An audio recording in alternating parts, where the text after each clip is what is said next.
La bendición y la paz de Dios nuestro Padre y del Señor Jesucristo sea con todos ustedes. Este es un estudio sobre el libro de Apocalipsis y hoy empezaremos la primera parte del capítulo 1, las cosas que has visto. Introducción.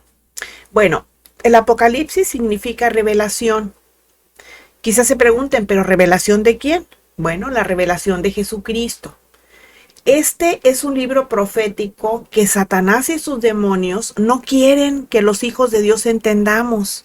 Por eso hay muchos hijos de Dios que tienen temor a acercarse al libro porque no saben. Creen que van a hablar de cosas muy terribles, pero les voy a decir algo. Para los hijos de Dios es un libro muy esperanzador. Y la cuestión de este libro es que el Señor quiere qué es lo que va a pasar en el final, ¿verdad? Pero el diablo no quiere que nosotros lo entendamos para que no nos preparemos para lo que va a venir en el futuro.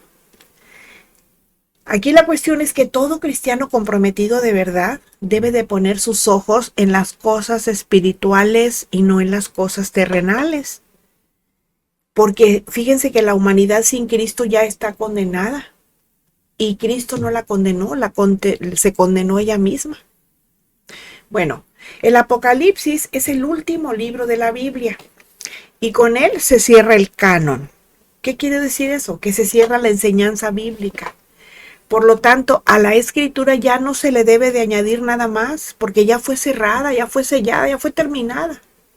Pero además es un libro que, al igual que el resto de los libros que conforman la escritura, debemos de creerlo. Debemos de leerlo, estudiarlo, meditarlo y guardarlo en nuestro corazón para poder entender que cuando empiecen a suceder los eventos de los que habla este libro, todo lo que dice se va a venir en cascada. A mí me preocupa mucho la situación que estoy viendo, porque estoy viendo que la iglesia no está preparada para muchas cosas. No está preparada para lo que viene. Muchos han estado estudiando el Apocalipsis, pues aún con todo y eso no están preparados. Entonces yo quiero dejárselos aquí para que lo escuchen y se den cuenta de lo que estamos hablando. Porque el gran cumplimiento de las profecías de este libro tiene que ver con Israel. Porque todos sabemos que Israel es el pueblo escogido de Dios. Pero que mientras la iglesia verdadera esté en la tierra con el Espíritu Santo en cada uno de sus miembros, el nuevo orden mundial que ya está profetizado no se puede presentar. Uno de los primeros sucesos que narra el libro es que para que suceda lo que está escrito en él, primero viene la apostasía. Eso significa darle la espalda a Dios y es una de las primeras y grandes señales. Es por eso que para poder entenderlo debe de ser estudiado igual que todos los demás libros de la Biblia, con las divisiones que Dios marcó. Y el Apocalipsis está dividido en 4 etapas. La primera etapa corresponde al capítulo 1, donde se da una explicación general de lo que va a tratar el libro. Comprende los capítulos 2 y 3, donde se narra la historia de la iglesia de Cristo en el tiempo, ¿verdad? En todos los tiempos. Bueno, también comprende los capítulos del 4 al 18, donde narra los juicios de Dios sobre la tierra como consecuencia del pecado. Y por último, comprende los capítulos 19 al 22, donde se describe el reino prometido de Dios. Bueno, en el capítulo 1 tenemos las salutaciones a las 7 iglesias.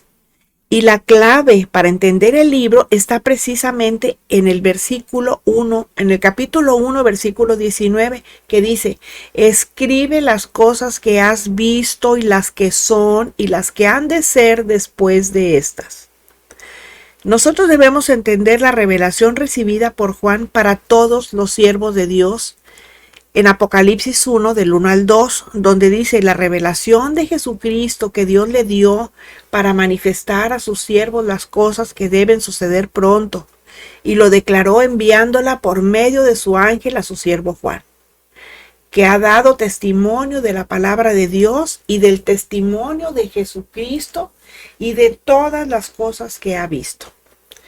O sea, aquí Los siervos de Dios que habla, dice, es la revelación recibida por Juan para todos los siervos de Dios, que empieza con la orden que el mismo Cristo le da cuando se le aparece corporalmente y en gloria aquel día del Señor en la isla de Patmos. En el Apocalipsis 1, de 9 a 10 dice, yo Juan, su hermano y copartícipe suyo en la tribulación, en el reino y en la paciencia de Jesucristo, estaba en la isla llamado Patmos por causa de la palabra de Dios y el testimonio de Jesucristo. Yo estaba en el Espíritu en el día del Señor y oí detrás de mí una gran voz como con trompeta y dice así, Apocalipsis 1:19, escribe las cosas que has visto y las que son y las que han de ser después de estas. Aquí vemos que la primera orden que Juan recibe es escribe. Eso significa que Juan debía retener toda la revelación y no perder nada de ello. Para eso tenía que escribirla. Ahora, ¿qué era lo que debía de escribir? Pues la orden que se le dio en el 1:19, donde dice, escribe las cosas que has visto. Bueno, ¿y qué ha visto Juan? Las que acaba de experimentar, o sea, las que habla el versículo 10, donde dice, la audición de la voz como de trompeta detrás de él. Eso es lo que tiene que escribir a él, que oyó una voz como de trompeta.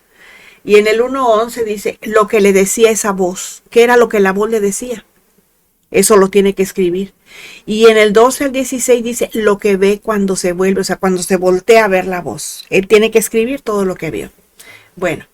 Y luego nos vamos, estamos en la introducción, recuerden. Luego nos vamos al Apocalipsis 1:19, donde le dice, escribe las cosas que son. ¿Qué cosas son? Bueno, vemos en el 1:20, dice, el misterio de las 7 estrellas que has visto en mi diestra y de los 7 candeleros de oro. Bueno, ¿y a quién debe de escribir? Bueno, en el 1:4 dice, Juan, a las 7 iglesias que están en Asia, gracia y paz a vosotros del que es y que era y que ha de venir y de los 7 espíritus que están delante de sus tronos. A esas iglesias era a las que Juan debería escribir las cosas que estaban viendo. Y luego en el 1:19 dice, escribe las que han de ser después de estas. ¿Y qué cosas son las que han de ser después de estas? Es decir, después de las que allá vio y de las que son. ¿Dónde está eso? Bueno, eso se encuentra en Apocalipsis 4:1. Dice, después de esto miré y he aquí una puerta abierta en el cielo y la primera voz que oí como de trompeta hablando conmigo dijo, sube acá, yo te mostraré las cosas que sucederán después de estas. O sea, seguirán siendo hasta el final de la revelación. Todo esto es clave para que nosotros entendamos los eventos proféticos que ya están descritos en el libro.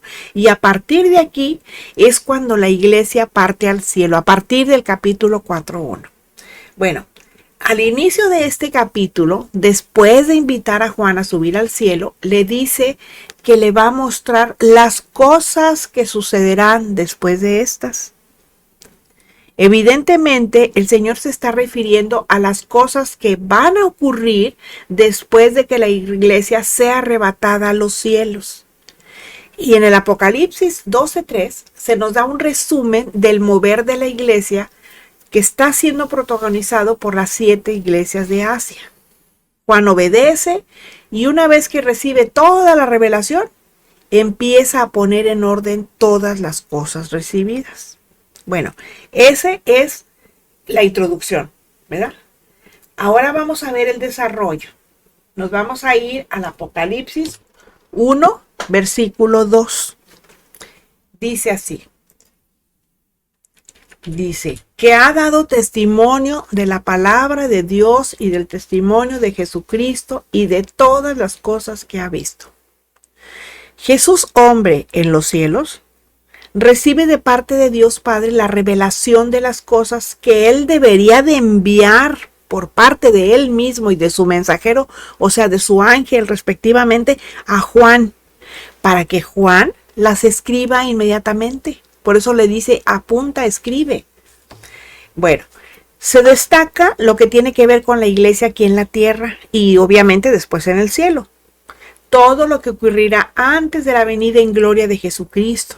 Los juicios de Dios contra la humanidad enemiga, la destrucción de los poderes satánicos y humanos, enemigos de Dios en este mundo, el milenio, el juicio final, la destrucción de la muerte y del Hades, los nuevos cielos y tierra nueva, la nueva Jerusalén. Estas son las cosas que deben suceder pronto. Y se van a cumplir una detrás de la otra al momento que empiezan a manifestarse. Por cierto, fíjense, en el tiempo de Juan se habían empezado a cumplir con la existencia de la iglesia de la misma manera que lo está pasando ahorita en nuestro tiempo. Entonces, como ya vimos, la promesa de bendición para quien lee y oye esta revelación y pone por obra lo que dice es una realidad. Dice Apocalipsis 1:3.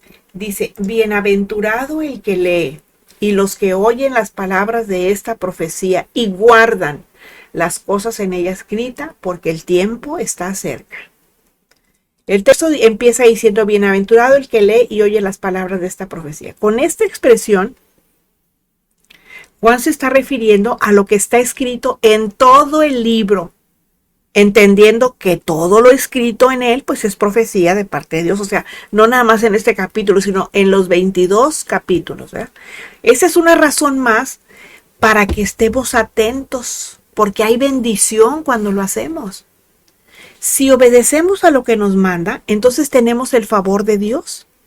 Guardar significa escuchar y atesorar en el interior de nuestro espíritu para nuestro propio crecimiento espiritual y para el crecimiento de otros. Guardar su palabra. El libro hace énfasis acerca de las bendiciones y de las maldiciones que hay cuando no se le presta atención a lo que dice, cuando se le deja de lado. ¿Por qué? Pues porque Dios en su omnisciencia sabía que este sería un libro olvidado, aún por muchos que se dicen ser hijos de Dios. Aún por muchos que se dicen ser hijos de Dios. Lo iban a tener olvidado. No lo leen, no nada, hasta que necesitan alguna cosa. ¿Y saben por qué? Porque el libro habla de juicio. Y pues obviamente no es agradable a la mente humanista que se cree y que se siente más buena y justa que Dios. Porque es un libro que ataca todo lo que tiene que ver con el amor a las cosas de este mundo. Porque al enemigo de nuestras almas no le gusta que el libro revele su final y el de todos sus demonios. Y con estas razones parece que tanto el diablo y la carnalidad en muchos que se hacen llamar cristianos, pues se han puesto de acuerdo para malinterpretar este libro de Dios. Hechos 7:5 dice, y no le dio herencia en ella, ni aún para asentar un pie, pero le prometió que se le daría en posesión y a su descendencia después de él cuando aún no tenía hijo. Aquí está hablando de Abraham. Bueno, Apocalipsis no da lugar a la enseñanza que enfatiza en la codicia de falsos maestros con la llamada doctrina de la prosperidad. Porque Dios no va a permitir que su iglesia ponga ni siquiera un pie en este mundo, como ocurrió con Abraham, hasta que el reino de este mundo llegue a ser de nuestro Señor y de su Hijo Jesucristo. Apocalipsis 11:15 dice, el séptimo ángel tocó la trompeta y hubo grandes voces en el cielo que decían, los reinos del mundo han venido a ser de nuestro Señor y de su Cristo, y Él reinará por los siglos de los siglos. Nuestra ciudadanía está en los cielos, no está en esta tierra. Y estoy hablando de los hijos de Dios. No solamente de los que se dicen cristianos, no, de los hijos de Dios. Los hijos de Dios son los que escuchan la voz del Espíritu Santo y lo obedecen. No son los que escuchan la voz del mundo, a que les dice lo que tienen que hacer y ahí van a hacerlo. No, escuchan a la voz del Espíritu Santo. Esos son los hijos de Dios. Y Dios no va a permitir que su iglesia, o sea, sus hijos, pongan un pie en este mundo como le ocurrió a Abraham, hasta que el reino de este mundo llegue a ser de nuestro Señor y de su Hijo Jesucristo. O sea, no va a permitir que los hijos de Dios vivamos como vive el mundo. Eso es lo que está diciendo. Apocalipsis 11:15 dice, el séptimo ángel tocó la trompeta y hubo grandes voces en el cielo que decían, los reinos del mundo han venido a ser de nuestro Señor y de su Cristo y Él reinará por los siglos de los siglos. Nuestra ciudadanía está en los cielos, no está en esta tierra.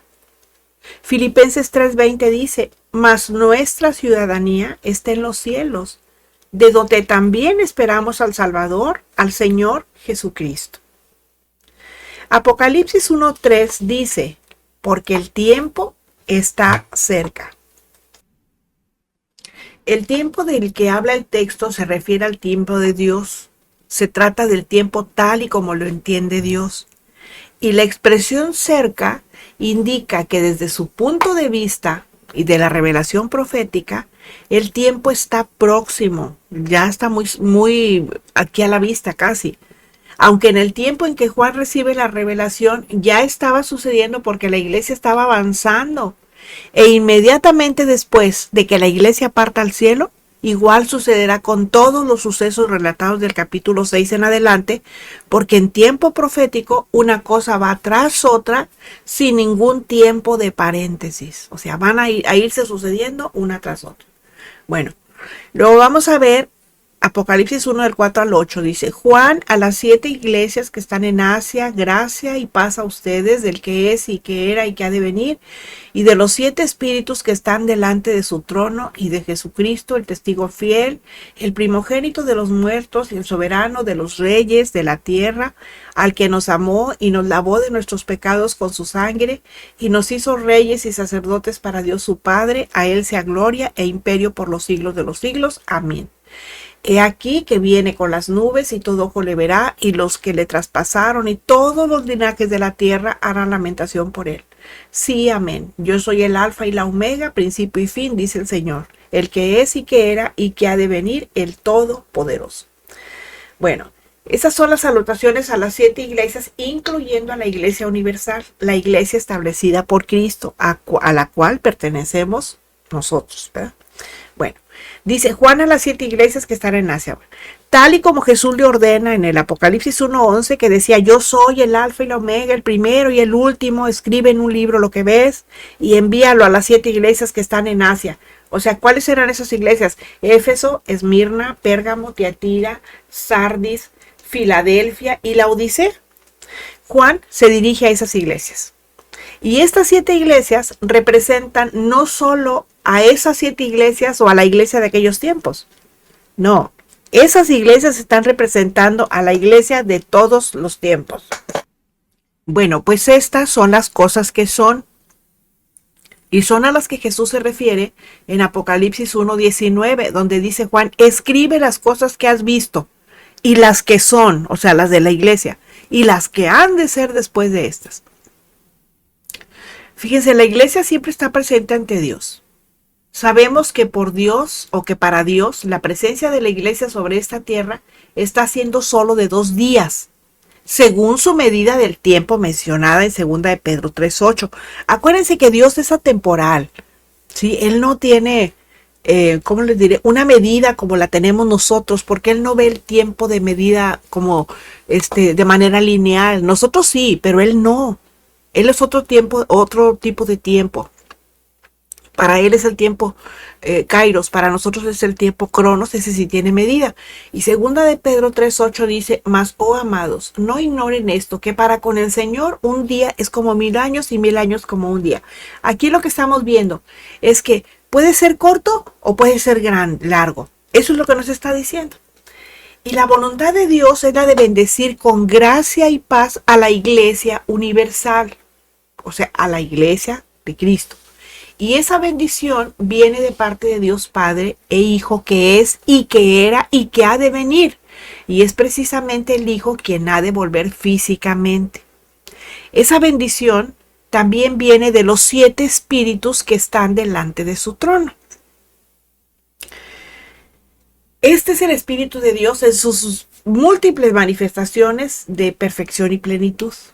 Y esta forma de presentar al Espíritu Santo la recoge también Isaías 11 del 1 al 2. Allí nos habla y dice, saldrá una vara del tronco de Isaí y un vástago retoñará de sus raíces y reposará sobre él el Espíritu de Jehová, Espíritu de sabiduría, Espíritu de inteligencia, Espíritu de consejo y de poder, Espíritu de conocimiento y de temor de Jehová. Esos son 7 espíritus. Y el número 7 ya sabemos que representa perfección espiritual. Bueno, ahora nos vamos al versículo 5 de Apocalipsis 1.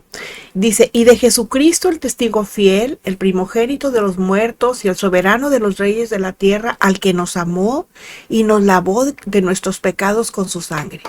La salutación, la gracia y la paz también vienen de Jesús como hombre exaltado que sigue existiendo y que existirá. Él es el testigo fiel. Y Apocalipsis 1:6 dice, y nos hizo reyes y sacerdotes para Dios su Padre. A Él sea gloria e imperio por los siglos de los siglos. Amén. Dice, y nos hizo reyes y sacerdotes para Dios su Padre. Aquí la traducción literal es, nos hizo un reino, sacerdotes para Dios su Padre. Por lo tanto, aquí de lo que nos está hablando es de un reino sacerdotal. Nos vamos al versículo 7 y dice, he aquí que viene con las nubes, y todo ojo le verá, y lo que le traspasaron, y todos los linajes de la tierra harán lamentación por él. Sí, amén. Aquí el apóstol Juan está enfatizando el hecho de que Jesús vuelve en gloria a este planeta, o sea, la tierra, y no se refiere al arrebatamiento de la iglesia. Ese será antes de la tribulación. Zacarías 12:10 dice, derramaré sobre la casa de David y sobre los moradores de Jerusalén espíritu de gracia y de oración. Y mirarán a mí, a quien traspasaron, y llorarán como se llora por hijo unigénito, afligiéndose por él como quien se aflige por el primogénito. Esta es una profecía acerca de ese evento. Pero para entonces, ¿saben qué ha pasado? Que ya la iglesia fue sacada de este mundo. Y va a volver juntamente con Cristo triunfante para juzgar a este mundo. De ahí la expresión viene con las nubes. Ante el concilio que le juzgaba, Jesús dijo en Mateo 26:64. Jesús le dijo, tú lo has dicho. Y además les digo que desde ahora verán al Hijo del Dios, del hombre sentado a la diestra del poder de Dios y viniendo en las nubes del cielo. Apocalipsis 6:15 al 17 dice, y los reyes de la tierra, y los grandes, los ricos, los capitanes, poderosos, todo siervo y todo libre se escondieron en las cuevas y entre las peñas de los montes, y decían a los montes y a las peñas, caigan sobre nosotros y escóndanos del rostro de aquel que está sentado sobre el trono y de la ira del Cordero, porque el gran día de su ira ha llegado, y ¿quién podrá sostenerse en pie? Les dicen a las peñas, caigan sobre nosotros, escóndanos. Esa es una lamentación de temor y es un terror culpable por haber rechazado al Mesías a quien ven ahora, porque ya no lo están viendo como el Cordero. Ya no lo ven como al Cordero que vino a defender. Apocalipsis 5:6 dice, y miré, y vi que en medio del trono y de los 4 seres vivientes y en medio de los ancianos estaba en pie un cordero como inmolado que tenía 7 cuernos y 7 ojos, los cuales son los 7 espíritus de Dios enviados por toda la tierra. Viene como león, dice. Apocalipsis 5:5 dice, y uno de los ancianos me dijo, no llores, he aquí que el león de la tribu de Judá, la raíz de David, ha vencido para abrir el libro y desatar sus 7 sellos. O sea, ya Jesús no viene como cordero, viene como el león de Judá. Por eso les dio temor, les dio terror. Apocalipsis 1:8, siguiendo con el capítulo 1, dice, yo soy el alfa y la omega, principio y fin, dice el Señor, el que es y que era y que ha de venir, el Todopoderoso.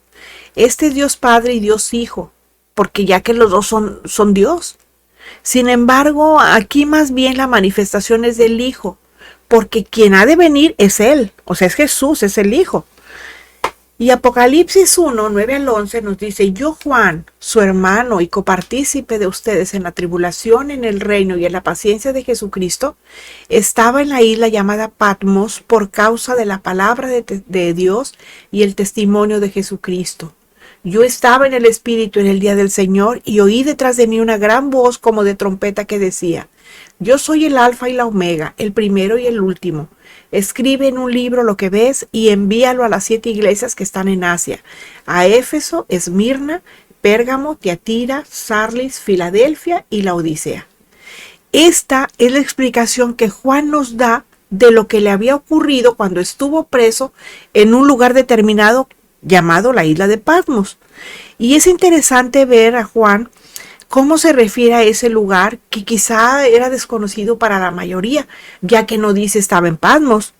Dice, estaba en la isla llamada Patmos, un lugar que pudo haber sido, pues tal vez remoto, apartado y olvidado, tal vez también, ¿verdad? Y allí estaba ese hombre de Dios, estaba abandonado del mundo, pero ¿saben qué?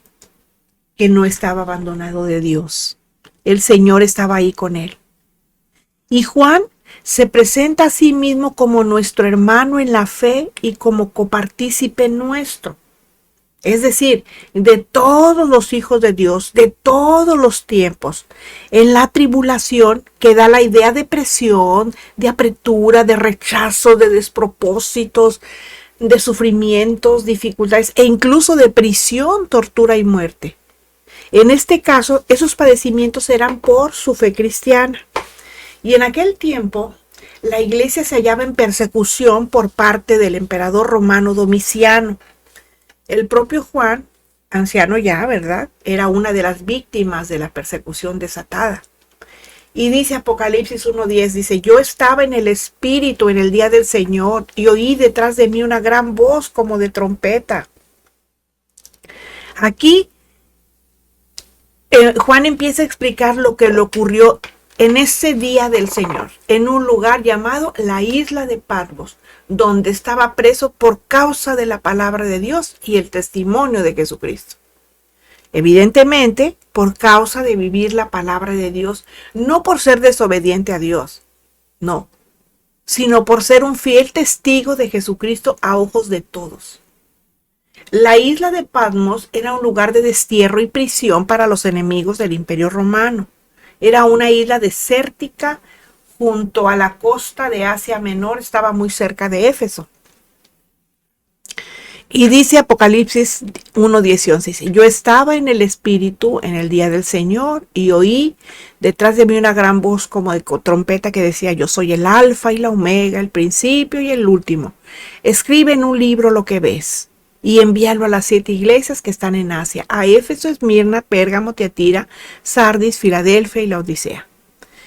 Dice, yo estaba en el Espíritu en el día del Señor. ¿Qué significa eso? Eso significa que Juan estaba orando y se encontraba en la presencia del Señor, porque estar en el Espíritu es permitir que el Espíritu Santo se manifieste y se comunique con el Espíritu de los hijos de Dios.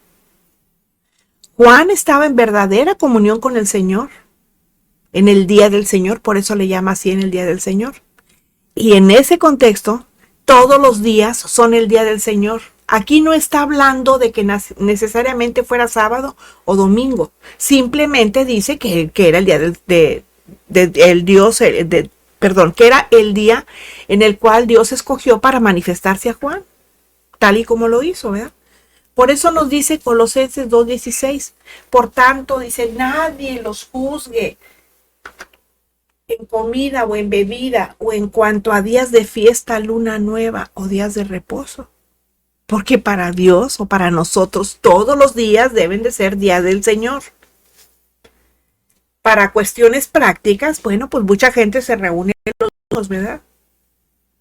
Otras los sábados, pero eso no significa que tenga que ser precisamente ese día. Puede ser los martes, puede ser los jueves, puede ser los miércoles, cualquier día, porque todos los días son los días del Señor.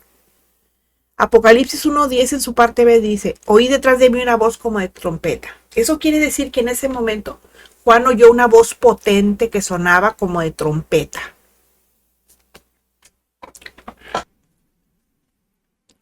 Y ese es el sonido que la Biblia nos revela será el mismo que oiremos antes de su venida. Eso lo vemos en 1 Tesalonicenses 4:16 y en 1 Corintios 15:52. Cuando dice oí una gran voz, está diciendo que era el mismo Señor con una voz potente así, como un sofar, ¿verdad? Que es con lo que el cuerno con el que ellos allá tocan, suenan. Esa era la voz de Dios que se estaba escuchando, era una voz muy fuerte.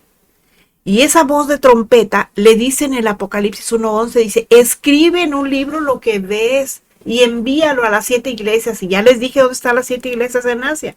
Estaban en Éfeso, Esmirna, Pérgamo, Tiatira, Sardis, Filadelfia y Laodicea. Y eso fue lo que hizo. Pero además, esa misma voz le señala por nombre a las 7 iglesias de Asia y le ordena que una vez que haya escrito todo, se los haga llegar. Bueno, ese mismo mensaje que Juan había escrito pasados los años y los siglos, debía ser recibido por extensión, o sea, por todos los creyentes de todas las edades. Ese mismo mensaje debía ser recibido por todos nosotros los que somos hijos de Dios. Por eso nos ha llegado a nosotros, porque no solo era para aquellas 7 iglesias, sino para todos los que pertenecemos a la iglesia de Jesucristo de todas las edades, en todos los tiempos y en todos los lugares, que también la recibiéramos. Y lo que ves se refiere a la dispensación de la iglesia, y no solo a lo que veía en ese momento, sino a toda la revelación completa, es decir, a todo lo que está en el libro y a todo. Pero ¿por qué enviar ese mensaje con carácter de urgente solo a esas 7 iglesias de Asia? ¿Por qué no a las demás de la época? Porque el 7 implica perfección divina y profética. Pero la realidad es que el mensaje está enviado a todas las iglesias. Apocalipsis 1, 12 y 13. Y me volví, o sea, me volteé, dice, para ver la voz. O más bien, yo creo que era para ver de dónde salía la voz, ¿verdad? Que hablaba conmigo, dice. Y vuelto, vi 7 candeleros de oro. Y en medio de los 7 candeleros, a uno semejante al Hijo del Hombre, vestido de una ropa que llegaba hasta los pies y ceñido por el pecho con un cinto de oro. Y me volví para ver la voz que hablaba conmigo, y vuelto, vi 7 candeleros de oro. Sin embargo, fíjense, la imagen que ve Juan no es terrenal. Él no mira el lugar santo del templo en Jerusalén. Él mira el templo celestial, o sea, el templo que está en el cielo. El cual, fíjense, como la ley enseña, fue usado como modelo por Moisés para construir el tabernáculo. Y posteriormente, o sea, ya más adelante, por Salomón para edificar el templo. El mismo Señor en Apocalipsis 1:20 va a dar la explicación de lo que significan esos 7 candelabros de oro. El Espíritu de Dios es la llama que abre sobre el candelabro. Es una sola llama dividida en 7 cuerpos unidos por el aceite que pasa a través de ellos. Eso significa que el cuerpo central es el Señor Jesucristo y los 6 brazos representan sus congregaciones. Esa es la menorá. No sé si ustedes conozcan un menorá que tiene una vela, un candelabro en medio y 3 a cada lado. Bueno, también dice que aparece un ser semejante al Hijo del Hombre, y la frase Hijo de Hombre es una frase que usa el profeta Daniel para describir al Mesías, y la usa en Daniel 7 del 13 al 14. También en los evangelios vemos cómo Jesús se refería a sí mismo como el Hijo del Hombre. Eso lo vemos en Mateo 16:13, Marcos 2:10, Lucas 9:56 y Juan 9:35. El Hijo del Hombre, por lo tanto, es Cristo glorificado, y nos dice que va vestido como sumo sacerdote y como rey. La túnica es la vestimenta del sumo sacerdote, y el cinto de oro es propio de la nobleza real.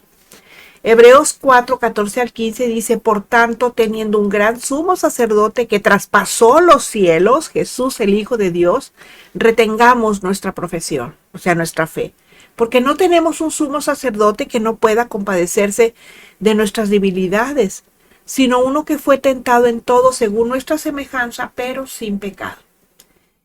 Y luego vemos en el Apocalipsis 19:16 que dice: y en su vestidura y en su muslo tiene escrito este nombre: Rey de Reyes y Señor de Señores. El cinto de oro le ciñe el pecho, lo que es una señal de alta dignidad. Bueno, pues hasta aquí vamos a dejar la primera parte. La semana siguiente vamos a terminar todo el capítulo. Si les edificó, pues les pido que me regalen un like para hacer viral este estudio, para que más personas lo vean. Miren, a mí me preocupa que son los últimos tiempos y que la palabra de Dios tiene que ser compartida. Aprovechemos la tecnología, ayúdenme haciendo lo propio. Aprovechen la tecnología y compártanlo también. Les espero la próxima semana cuando nos volveremos a encontrar en nuestro estudio bíblico.